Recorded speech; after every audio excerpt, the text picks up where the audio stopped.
Ito yung bridge na papuntang Terminal 3. Parang ito sa side side.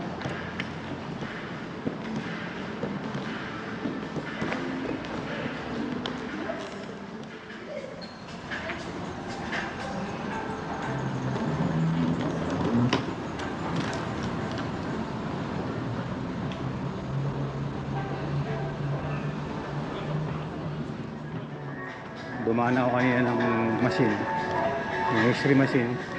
Dadaanan naman ulit.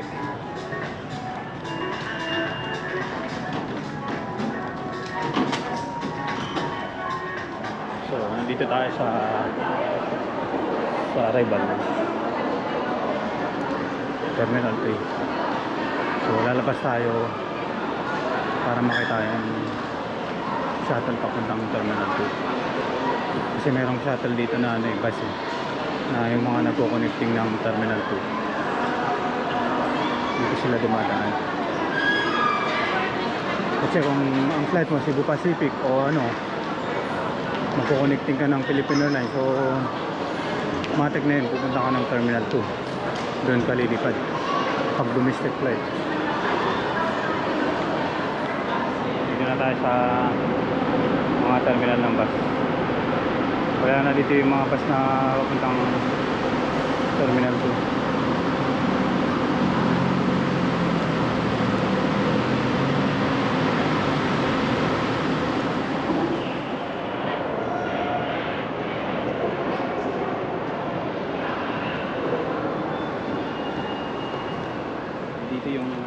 Dito yung kahit connecting flight ka or lilipat ka ng Terminal 2, Terminal 1, Terminal 4, galing ka ng Terminal 3. So dito sa may pag nasa arrival Terminal 3 ka, hanapin nyo yung Wendy's na restaurant, yung kainan na Wendy's.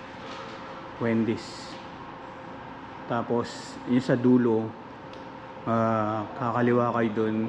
Tapos kita niyo yung signboard na transfer terminal, parang ganon. Terminal transfer bus, parang ganon. So nandito yan sa pinaka dulo ng dito yung kanilang terminal. May pagpasok mo dito, may scanner din dito. After na yan, kukunin nila yung flight number mo kung anong terminal ka.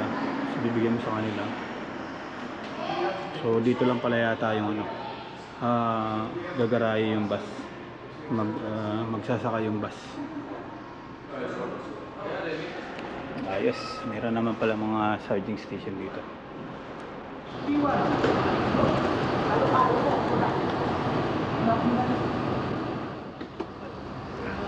Salamat. Terminal 2. 2.